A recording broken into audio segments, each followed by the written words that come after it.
देखो बच्चों, आज हम इस वीडियो में कक्षा 6 और 7 हिंदी प्रवाह कार्य पुस्तिका के कार्यपत्रक 26 को हल करेंगे और इससे जितने भी पहले के कार्यपत्रक और आकलन है उसका लिंक इस वीडियो के डिस्क्रिप्शन में दिया गया। वहां जाके सभी वीडियो एक साथ देखें। बच्चों, चैनल को सब्सक्राइब करना ना भूलें। कार्यपत्रक 26 प्रश्न नंबर 1, सही विकल्प पर सही का निशान लगाइए। रमा खाना बना रही है वर्तमान काल। क्या कुत्ता भौंक रहा है भूतकाल। पक्षी आकाश में उड़ रहे हैं वर्तमान काल। गए चित्रकार चित्र बनाएगा भविष्य काल। गए बादल गरज रहे हैं भूतकाल। प्रश्न नंबर 2, दिए गए वाक्यों में क्रिया को रेखांकित करके उनका काल बताइए। देखो, वह सिनेमा गया वर्तमान काल। वह पढ़ रहे हैं वर्तमान काल। तेज आंधी आई थी भूतकाल। गए पिताजी पत्र लिखेंगे भविष्य काल।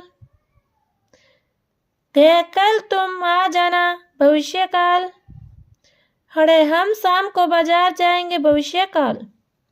इस प्रकार लिखने हैं। प्रश्न नंबर 3, क्रिया का उचित रूप लिखकर वाक्यों को पूरा कीजिए। जैसे मोहन हॉकी खेल रहा है। कह सब छात्राएं घर चल गई। मैं कल दिल्ली जाऊंगा। गए सुधा ने झूठ बोला था। गए हम विद्यालय जा रहे हैं। 4, नीचे लिखे वाक्यों के सामने उनका काल लिखिए। सलीम खाना खाएगा भविष्य काल। सुमन अनीता से बात कर रही थी वर्तमान काल। आप किसके साथ खेलने जाएंगे भविष्य काल। बारिश होने की संभावना है भविष्य काल। मुझसे भूल हो गई भूतकाल। मुंशी प्रेमचंद जी ने कई किताबें लिखी भूतकाल। इस प्रकार कार्यपत्रक 26 को हल करना है। अब हम कार्यपत्रक 27 को हल करेंगे। कार्यपत्रक 27 प्रश्न नंबर 1, निम्नलिखित वाक्यों में क्रिया संबंधी अशुद्धियां हैं, उन्हें ठीक करके वाक्य दोबारा लिखिए। देखो, आइए खाना खा लो। आइए खाना खा लीजिए। मैं आज पढ़ने नहीं आऊँगा। मैं आज पढ़ने नहीं आऊँगा। गए वह मेरा करा है। यह मैंने किया है।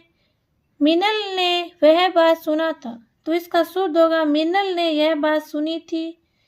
तो देखो, कोमल ने गाना गाई। कोमल ने गाना गाया। इस प्रकार इसको शुद्ध करके लिखना है। प्रश्न नंबर 2, नीचे दिए गए वाक्यों में क्रिया शब्दों पर गोला लगाइए और क्रिया लिखिए। तो देखो, इसमें क्रिया निकल तो निकलना, खिलाएंगे खिलाना, चखाएंगे चखना, देखिए देखना, तैरना, खेल खेलना। इस प्रकार इसमें गोला लगाना है और यह क्रिया लिखनी है। इस प्रकार प्रश्न 2 को हल करना है। देखो, प्रश्न नंबर 3, नीचे दिए गए शब्दों का खाली स्थान में सही प्रयोग करके वाक्य को पूरा कीजिए। अध्यापक बच्चों को पढ़ा रही हैं। दादाजी कहानी सुना रहे हैं। रवि ने खाना पकाया था। पुत्र ने पिता को पत्र लिखा। प्रधानाचार्य ने भाषण दिया। तुम घर कब जाओगे।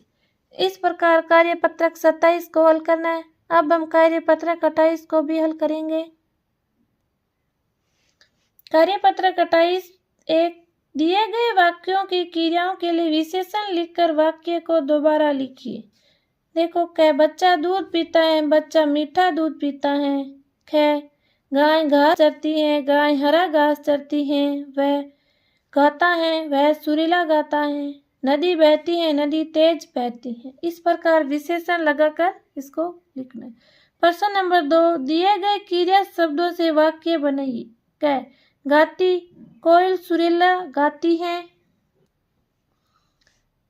उठता, गीता प्रातः बजे उठती है। हंस, जोकर को देखकर बच्चे हंस रहे हैं। लिखा, मोहन ने पिता को पत्र लिखा। देखता, मैं क्रिकेट मैच देखता हूँ। प्रश्न नंबर 3, क्रिया विशेषण छांटिए। वाक्य और क्रिया विशेषण को छांट कर यहाँ लिखना है और क्रिया को यहाँ। बादल जोर से गरज रहा है। जोर से क्रिया विशेषण होगा। क्रिया गरज रहा है। तो देखो, इसमें क्रिया विशेषण कहाँ और क्रिया जा रहे हैं। इसमें चोर चुपके से भाग गया, चुपके से क्रिया विशेषण, भाग गया क्रिया। वह खिलखिलाकर हंस दिया, खिलखिलाकर क्रिया विशेषण, क्रिया है हंस दिया। प्रश्न नंबर 4, अकर्मक क्रिया में कर्म नहीं होता जैसे लड़का पढ़ता है। सकर्मक क्रिया में कर्म होता है जैसे लड़का पुस्तक पढ़ता है। नीचे दिए गए वाक्यों को पढ़कर उसके सामने अकर्मक और सकर्मक लिखिए। ऋचा चित्र बना रही है, सकर्मक। मनु पानी भरता है, सकर्मक। नवीन दौड़ता है, अकर्मक। मैं गाता हूँ, अकर्मक। चिड़िया उड़ रही है, अकर्मक। बच्चों, इस प्रकार कार्यपत्रक 28 को हल करना है और अब हम कार्यपत्रक 29 को हल करेंगे। तब तक हमारे साथ बने रहे। देखो बच्चों, कार्यपत्रक 29 प्रश्न नंबर 1, रिक्त स्थानों में उचित संबंध बोधक शब्द लिखकर वाक्य पूरा कीजिए। देखो, क छत के ऊपर मुर्गा बैठा है। ख नदी के किनारे साधु की कुटिया है। घ मोहिनी अपने भाई के संग स्कूल जाती है। ख मुझे सेब की अपेक्षा आम पसंद है। इस प्रकार प्रश्न 1 को हल करना है। प्रश्न नंबर 2, दो वाक्यों को जोड़कर वाक्य बनाइए। क साहिल थक गया था, वह सो गया। साहिल थक कर सो गया है। ख का देखो, यह नदी की हिंदी की पुस्तक मुझे पसंद है। ग वह तेज चलकर घर जल्दी पहुंची। ग आज बारिश के साथ ओले भी पड़ रहे हैं। प्रश्न नंबर 3, दिए गए खाली स्थानों में उचित अव्यय शब्द लिखकर वाक्य पूरा कीजिए। क श्रुति के साथ नेहा पढ़ रही थी। ख पश्चिम परिश्रम से पढ़ाई करो ताकि परीक्षा में सफल हो सको। ग राम तो आया पर श्याम नहीं आया। ग जब सर्दी पड़ती है तब गर्म कपड़े पहनते हैं। 4, वाक्यों में दिए गए संबंध बोधक शब्द छांट कर लिखिए। देखो, प्यार के मारे बुरा हाल है, के मारे। देखो, क में के पास, ख में के बिना और ग में के आगे। ये संबंध बोधक शब्द हैं, इसको छांट कर यहाँ लिखने। अब हम कार्यपत्रक 30 को हल करेंगे। देखो बच्चों, कार्यपत्रक 30, निम्नलिखित गद्यांश को पढ़कर दिए गए प्रश्नों के उत्तर लिखिए। इस गद्यांश को पढ़कर हम इन प्रश्नों के उत्तर लिखना है।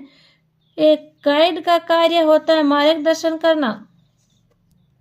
2, पुराने शहर की हवेलियां कितनी पुरानी थी? 300 वर्ष। 3, प्रमुख हवेलियों के नाम लिखे। पटुआ की हवेली, सालम सिंह की हवेली, नाथ महल की।